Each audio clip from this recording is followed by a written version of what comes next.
Good morning friends, welcome to Northeast Heritage. আমি আজি গৈ আছো ৰঙিয়ালৈ। ৰঙিয়াত শ্ৰীমন্ত শংকৰদেৱ সংঘৰ অধিৱেশনৰ আজি শেষৰ দিনত আমি একেলগে যাবলৈ আছো। মোৰ লগত আছে হৰকান্ত শইকীয়াদেৱ, নমস্কাৰ, আৰু তেখেতৰ পত্নী পূৰ্ণিমা, আৰু লগত আছে জয় গুৰু শংকৰ। আমি অলপ পিছতে আমাৰ যি গন্তব্যস্থান ৰঙিয়া পামগে। এতিয়া আমি ইয়াৰ পৰা ষ্টাৰ্ট কৰিছোঁ। খুব ভাল লাগিছে। শ্ৰীমন্ত শংকৰদেৱৰ এই যিখন অধিৱেশনৰ আজি শেষৰ দিনত আমি সকলোৱে তাত উপভোগ কৰিবলৈ গৈ আছোঁ। লগতে আহক আমি সকলোৱে আপোনালোকো তাৰ বিভিন্ন দৃশ্যাৱলী দেখুৱাই যে এটাৰ পিছত এটা দেখুৱাই যাবলৈ চেষ্টা কৰিম। মই বৰ্তমান আছোঁ শ্ৰীমন্ত শংকৰদেৱ সংঘৰ বাৰ্ষিক অধিৱেশনৰ মূল তোৰণৰ সন্মুখত। এয়া আপোনালোকক দেখুৱাবলৈ চেষ্টা কৰিছোঁ। আপোনালোকে দেখিছে ডিঙিত গামোচা লৈ ভক্তপ্ৰাণ ৰাইজে, অগণন ৰাইজ বাৰ্ষিক অধিৱেশনৰ কাৰণে আহিছে। এয়া আমি লাহে লাহে ভিতৰলৈ গৈ থাকিম আৰু সকলোবিলাক দৃশ্য এটাৰ পিছত এটা আপোনালোকক দেখুৱাবলৈ চেষ্টা কৰিম।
মই বৰ্তমান আছোঁ ইয়াত প্ৰতিষ্ঠা কৰা নামঘৰৰ সন্মুখত।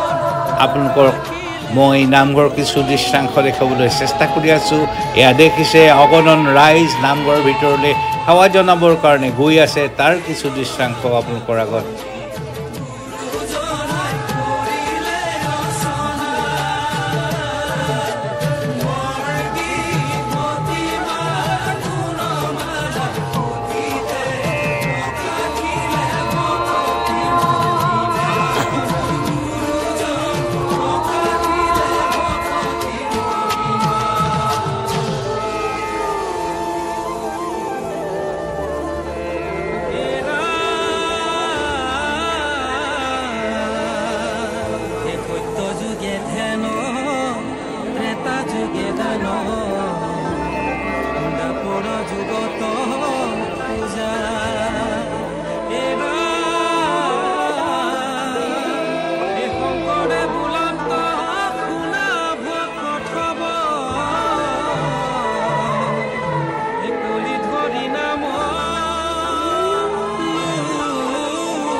আমি নামঘৰ ভাগৱত চাফা কৰিবৰ কাৰণে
মই আহি গ্ৰন্থমেলাৰ প্ৰদৰ্শনী ক্ষেত্ৰ পাইছোহি।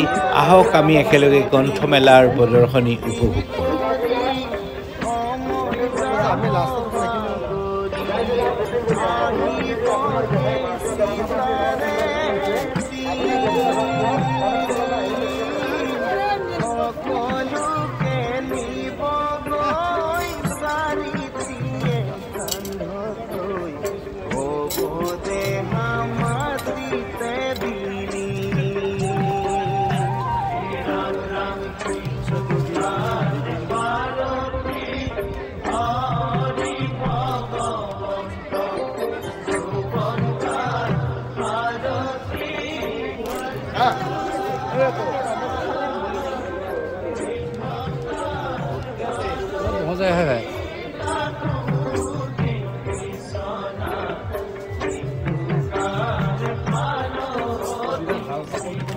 এয়া চাওক, সৰ্থেবাৰীত নিৰ্মিত কাঁহ পিতলৰ বাচন বৰ্তনৰ এখন বিপণী আৰু তেওঁলোকে সকলোবিলাক বস্তু বিক্ৰীৰ কাৰণে সজাই থৈছে।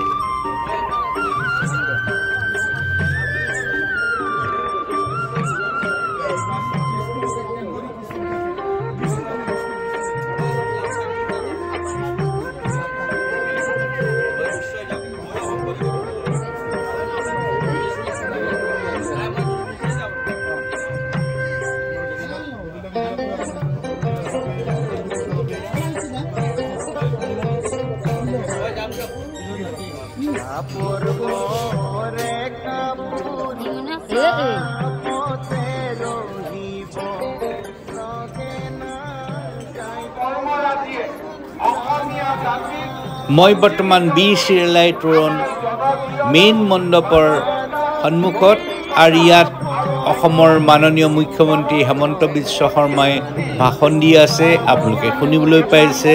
এয়া চাওক, চাৰিওফালে মানুহ মানুহ মানুহ। সঁচাকৈ খুব সুন্দৰ পৰিৱেশ। শ্ৰীমন্ত শংকৰদেৱ সংঘৰ অধিৱেশনত সকলোবিলাক ভক্তপ্ৰাণ ৰাইজ আহিছে। অলপ পিছতে আজিৰ মোৰ এই ভিডিঅ'টি মই সমাপ্ত কৰিম। ভিডিঅ'টো চাই যদি ভাল লাগিছে লাইক কৰিব, শ্বেয়াৰ কৰিব, কমেণ্ট দিব, আৰু যিসকল নিউ ভিউৱাৰ্ছ আছে তেওঁলোকে চেনেলটো ছাবস্ক্ৰাইব কৰিবলৈ কেতিয়াও নাপাহৰিব। ধন্যবাদ।